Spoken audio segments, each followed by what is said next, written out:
आज हम आपको रानी कर्णावती और हुमायूं की कहानी सुनाने जा रहे हैं।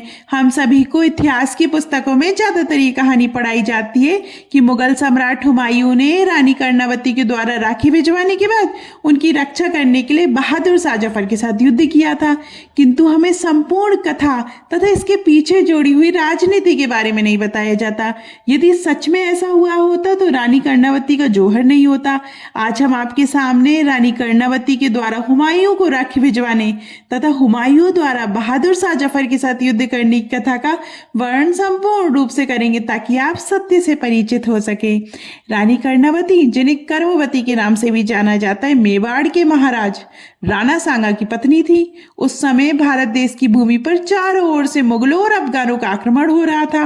हर तरफ हिंदुओं का रक्त बहाया जा रहा था तथा मंदिरों व गुरुकुलों को तोड़ा जा रहा था। तब दिल्ली के नए मुगल राजा बने बाबर ने खानवा के युद्ध में मेवाड़ के राजा राणा सांगा को पराजित कर दिया था। तो लाखों की संख्या में हिंदुओं का कत्लेआम किया हुआ था। उसके कुछ समय पश्चात वर्ष 1928 में राणा सांगा की मृत्यु हो गई और रानी कर्णावती विधवा हो गई। दरअसल राणा सांगा फिर से युद्ध भूमि में जाना चाहते थे क्योंकि वे अपने मेवाड़ को बर्बर मुगलों के हाथों में नहीं जाने देना चाहते थे, किंतु उससे पहले ही उनके किसी परिचित ने उन्हें जहर दे दिया जिस कारण उनकी मृत्यु हो गई। अब सब कठिनाइयां इसके बाद से ही शुरू हुई, जिस कारण आगे चलकर रानी कर्णावती को जौहर करना पड़ा था। आइए जानते हैं आगे का घटनाक्रम क्या था। राणा सांगा की एक और पत्नी थी जिनका नाम धनवाई था। उनसे उन्हें रतन सिंह नामक पुत्र था जो रानी कर्णावती के पुत्रों से भी बड़ा था, इसलिए रतन सिंह को मेवाड़ का उत्तराधिकारी घोषित किया गया। हालांकि वे 2 से 3 वर्ष ही मेवाड़ के राज सिंहासन पर बैठ सके और वर्ष 1931 में भीषण युद्ध में उनकी मृत्यु हो गई। राणा सांगा व रानी कर्णावती के 2 पुत्र थे। बड़े पुत्र का नाम विक्रमादित्य तथा छोटे का नाम उदय सिंह था। हालांकि दोनों ही बहुत छोटे थे। विक्रमादित्य की आयु 14 वर्ष थी तो वहीं उदय सिंह की मात्र 9 वर्ष। रतन सिंह की मृत्यु के पश्चात रानी ने अपने बड़े पुत्र विक्रमादित्य को उत्तराधिकारी बना दिया था। उस समय चित्तौड़ का शासन मुगलों के हाथ में ना जाने पाए, इसलिए अपने पुत्र के पूरी तरह परिपक्व होने तक महारानी ने शासन अपने हाथों में ले लिया। बस यहीं से रानी कर्णावती और हुमायूं की कहानी की शुरुआत होती है। उस समय अवसर पाकर गुजरात के अफगान राजा बहादुर शाह जफर ने राजस्थान के मेवाड़ राज पर आक्रमण कर दिया था। ये उसके लिए एक सुनहरा अवसर था क्योंकि राणा सांगा और रतन सिंह की मृत्यु हो चुकी थी। वहीं दूसरी ओर विक्रमादित्य अभी अपरिपक्व तथा कमजोर राजा थे, जबकि उदय सिंह अभी बहुत छोटे थे। उस समय उदय सिंह की आयु मात्र 11 से 12 वर्ष के बीच रही होगी।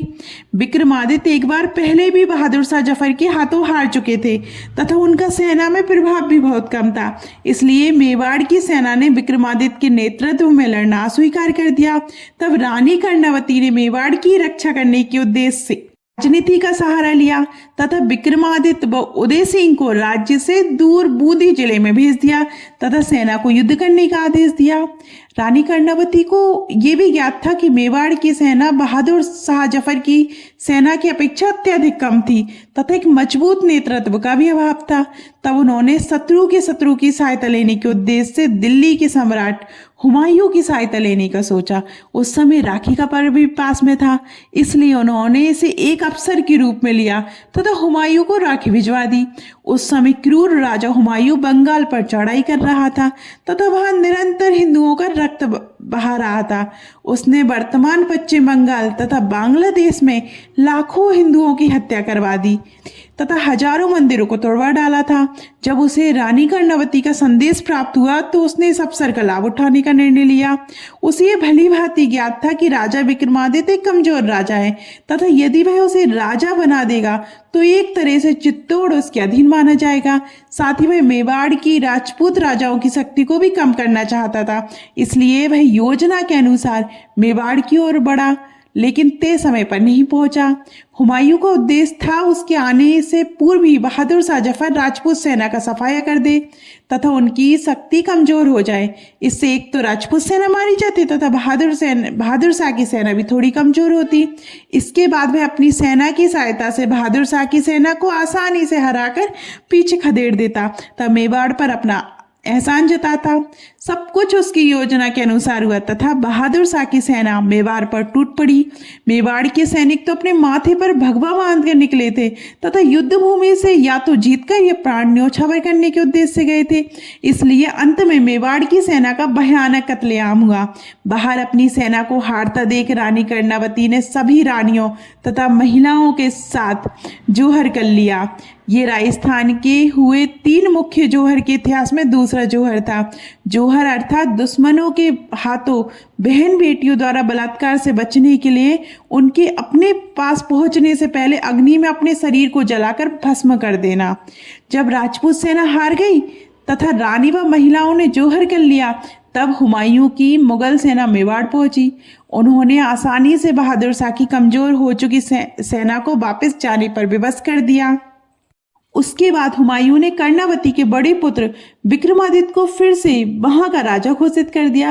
वह दिल्ली चला गया। अब एक तरफ से विक्रमादित्य और मेवाड़ उसके अधीन था, किंतु हुमायूं की ये चाल ज्यादा समय तक ना चल सकी और राज परिवार में विद्रोह हो गया।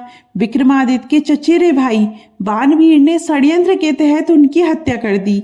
ये वर्ष 1936 का समय था और बाणवीर खुद राज सिंहासन पर बैठ गए। हालांकि बाणवीर भी हुमायूं का गुलाम बनकर रह गए, जिस कारण सेना व अधिकारियों में अत्यधिक रोष व्याप्त था। बाणवीर ने विक्रमादित्य की हत्या के बाद सिंहासन के उत्तराधिकारी उदय सिंह की हत्या करने का भी प्रयास किया। हालांकि उदय सिंह की धाई मां पन्ना धाई ने अपने पुत्र का बलिदान देकर उदय सिंह के प्राणों की रक्षा की। उसके बाद 1940 में उदय सिंह ने बाणवीर की हत्या कर दी और मेवाड़ की गद्दी पर बैठे।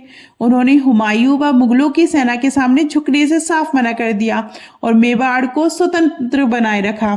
हालांकि इसके लिए उन्हें कई भीषण युद्धों का सामना करना पड़ा था। आगे चलकर उदय सिंह के पुत्र महाराणा प्रताप मेवाड़ के राजा सिंहासन पर बैठे थे, जिनके बारे में हम सभी जानते हैं। तो ये थी रानी कर्णावती और हुमायूं की कहानी की सच्चाई। हमें इतिहास में बहुत चीजें ऐसी पढ़ाई गई हैं जो ना तो पूर्ण सत्य है और साथ ही हमें भ्रमित भी करती है। एक तरह से हुमायूं के पिता के कारण ही रानी कर्णावती विधवा हुई थी और उसकी चाल के कारण ही उन्हें जोहर भी करना पड़ा था। तो आपको ये कहानी कैसी लगी कमेंट में जरूर बताइएगा। और अभी तक आपने हमारे चैनल परंपरा और प्रतीक्षा को सब्सक्राइब नहीं किया और हमारे फेसबुक पेज को फॉलो नहीं किया है तो जल्दी कीजिए। धन्यवाद।